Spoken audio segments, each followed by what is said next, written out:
Good morning! Ayun. So, dito po sa Thailand, ang mga schools ay may free lunch. So, tingnan natin kung anong lunch namin today and then samahan nyo akong kumain. Okay? Kuha na muna ako ng food. Lunch for today. Dessert, melon. Lunch tayo.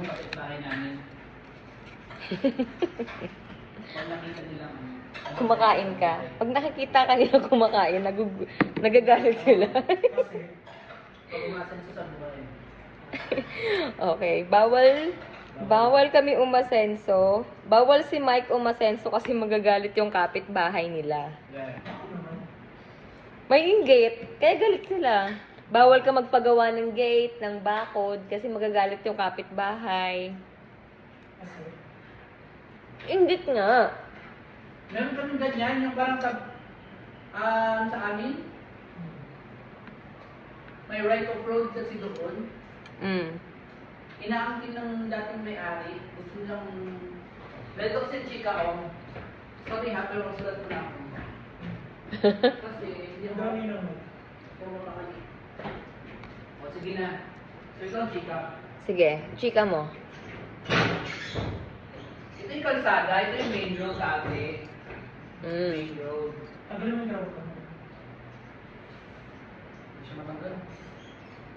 Well, ito yung main road, ito yung bahay namin. Ito yung lote ng bahay namin ate.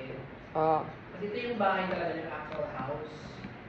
Tapos, meron kami nilagay dito ng business at isang business dito. Pasok-pasok sa bahay namin. Ito, nung lumago na siya, yung dating may-ari ng lupa na ito, inaangkin ulit yung part na ito. Kasi ito daw ate, itong part na ito, hindi namin binili. Hindi namin binili. Actually, ito lang talaga binili namin. Pero kasi ito, hindi na talaga sa kanila kasi right of road. Ang tawag yan? Oo, Road may right. Basta may gano'n. Yung kaya kunin ng gobyerno. Oo, para may gano'n. Para sa widening. O, pag ipapa-widening nila yan, wala ka nang, bibigay talaga niyan sa gobyerno. Ngayon, kinukuha nila ito. Kasi, kung kukunin nila, Saan kayo dadaan? Oh, ganun sila. Kasi nga, ang nangyari dito, Right of way? Right of road. basta ganun. So, yun yung pinaglalabanan nila ngayon sa barangay.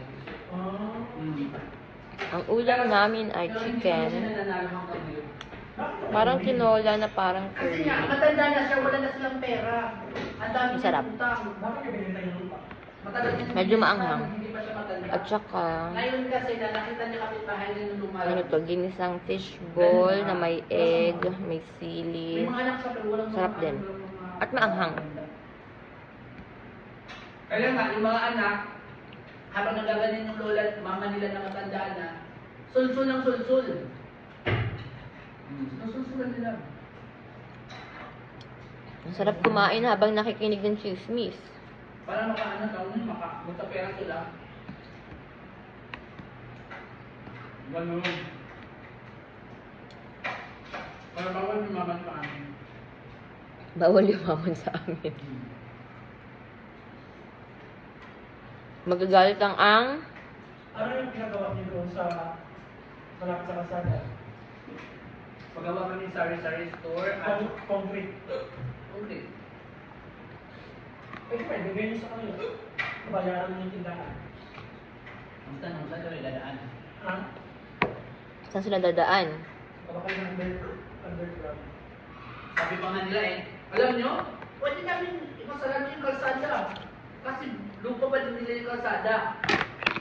Kaso nga, kinuha nga ng gobyerno kasi yun yung right ng government. Nung binili niyo sa kanila, title ba or rights? Title. Taray, title. Magkano bilhin niyo kaya? Ano lang yung dati ni Julia yung nasa mga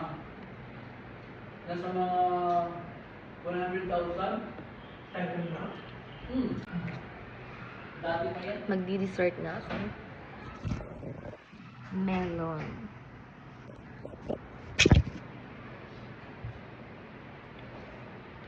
Sa grade 3 mo, sa grade 2 mo na ngayon, sa grade 2 dati, ay grade 2. Maganda lang ako. Pagka ganun ako, gano'n na yun. Ang malita ko talaga. Ako malita. Gets agad eh. Basta yung grade 2 mo lang kuha sa akin.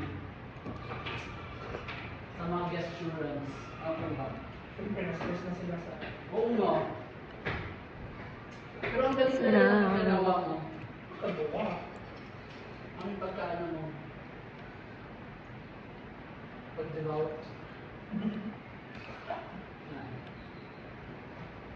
Ganda yung routine.